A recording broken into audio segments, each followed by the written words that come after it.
Okay, so today on the menu is going to be getting this all sorted. So I'm going to get the keyway all polished up and ready. That keys are usable. Getting rid of the grease. We'll get rid of some of that dust. And I'm going to go in here with a carbide bit. And I'm going to bore out the part that cracked. On the lathe, then, we'll have it mounted. And then I'll true up this finish and get that shiny and sorted again. So, bit of lathe work on this, and chew this out, and then maybe put epoxy in it. It's a flange end for it to sit at the proper height, so I could very well braze it, but either way, I've got to get rid of that crack. That's going to just cause problems, I say. Okay, so with the die grinder here, with the carbide die grinder bit, I was able to get at the root of the crack. So because we still have some cast iron there, I haven't decided yet whether or not I'll just epoxy it or go ahead and braze it. But what I will do is,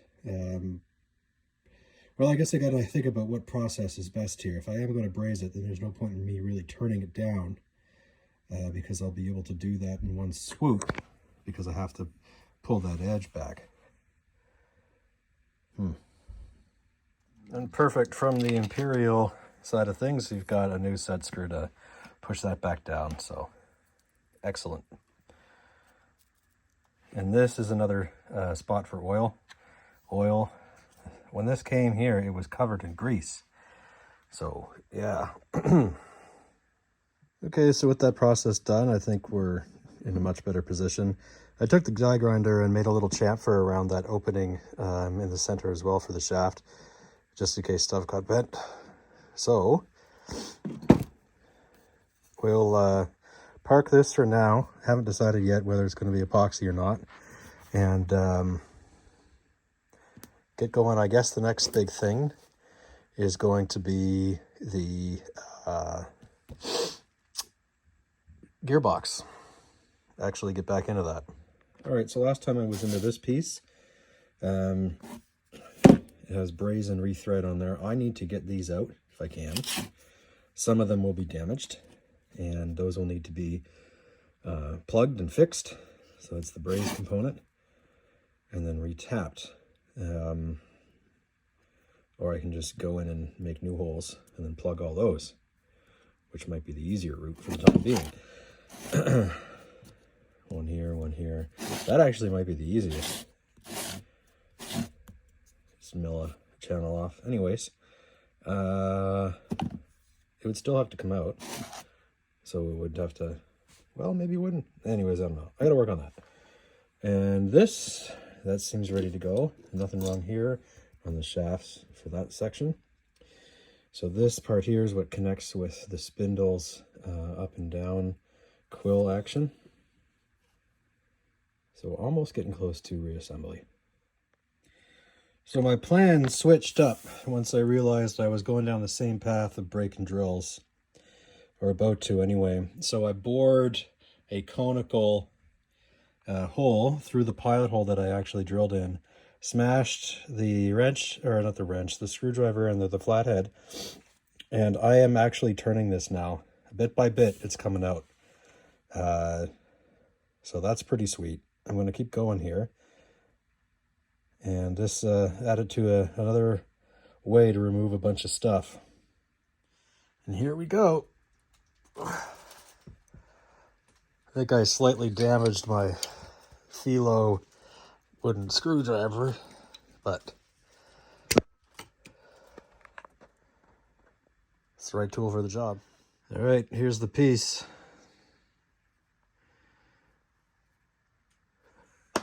Yuck. Okay, bright side, even though this hole was damaged at the top, there's still enough thread engagement to bring it all the way in. So I have 3 holes here, and this one still needs to get fixed. You can see the remaining thread in there. So this is basically like excavating a fossil. I can see the threads in there, And because I'm limited by my kit right now, I've got to get these out. So it's really slow going. I'm picking at it with a dental pick, then trying to smash each little fold out. It's quite tedious. Well, it took absolutely forever, but there you can see the inside piece.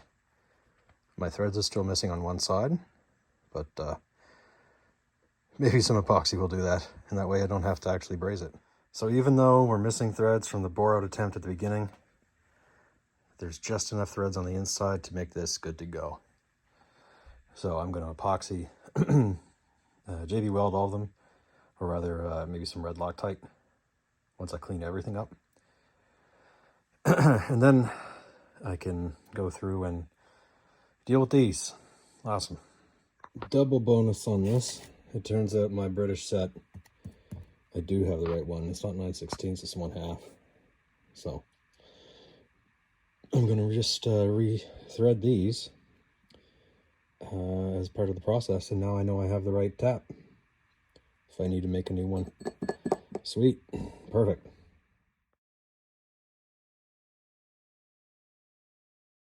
Okay, so I brought this in from sandblasting with the world's worst sandblaster. That KBC 10-gallon brand one, or not KBC, excuse me, that King Canada version. Never buy King Canada tools. I got it because I thought it was cheap and it was the same thing as everybody else, but mine was missing a wheel and the freaking valve didn't work right at the beginning. It blew apart. Good times. Anyway, so I fixed it up with non-crappy parts. And it's okay, I gotta dial it in, but I'm gonna go through and paint this with the Gliptol now. I noticed a very small crack after sandblasting. You can see it there. I'm not gonna bother repainting that. I will probably put some epoxy on the inside, and that's it. So this is the test piece on the inside. Yeah, I'll show you what it looks like when it's done being painted. All right, so with the Gliptol installed, starting to see shapes because of the vapors. It's pretty neat. But I think that worked okay. I don't care about the bubbles that are there. You can see them, whatever. This is going to be enclosed, and the idea is just to improve the surface to make sure oil and grease stays here and doesn't get lodged in little crevices from the casting. So I'll go around the outside and clean that up. I went right to the edge on purpose. I think it looks great. Okay, so I've started prepping the inside of this casting. This one's going to require more work. I just hit it with the wire wheel prior to sandblasting. Mostly because there's a lot of extra junk that we don't need the sand to sort of collect to with the abrasive media. So this one I think only actually has grease in it, although there is an oil way through there, as you can see. And this pan definitely has oil in contact with it. So we'll be going and doing the Gliptol on this right now, or as it warms up, you might be able to see condensation on the lens here. So this prep is ready to go. And I want those surfaces not, those raised surfaces won't be in contact with it.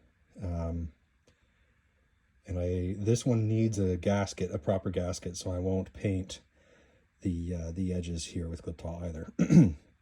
So this one will get done today, and I don't know when that one's getting done, but soon.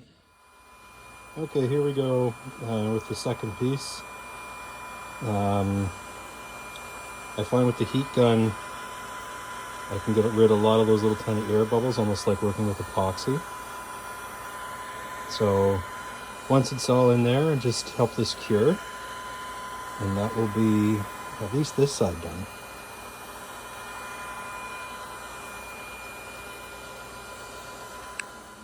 Okay, we'll see if we can get a close-up of this. The reason why I'm, again, not using the sandpaper method or the chemical method is because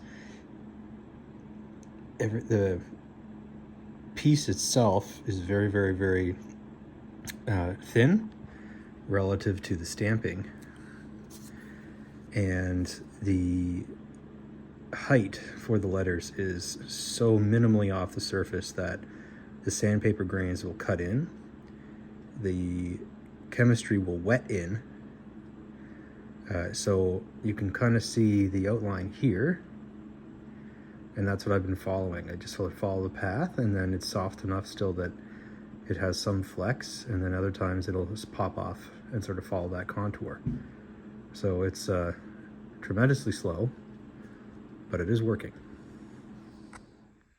The extra brass piece I have must have been made to make a new lever, because we're missing that component. So here's our whatever you call this piece, brass lever, and then on the inside we have the gearbox. And I finally figured out how it engages. Through here there is a cantilevered arm. I may have noticed this in my earlier videos, but I can't locate it. So there's a L, okay, a piece of L that sticks up, there's a ball bearing first, maybe a small spring, and then a set screw. And on the end of this, there is a trapezoidal key. And you can hear that key, if I do it right, connecting into the drive.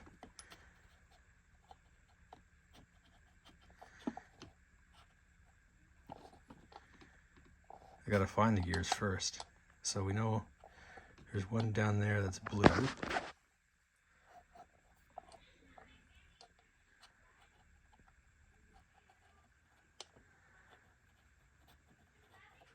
Oh, there you can see it moving. So we are not quite aligned. There, click. Now we're in. So now we're driving the top gear. And yeah.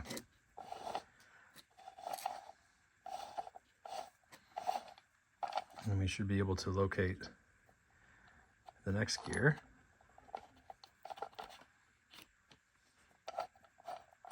There. Click. It's kind of weird. It's not very robust, right? But I don't think I can make it any better. So this lever engages or disengages the powered down feed. And this is your speed selector for the down feed.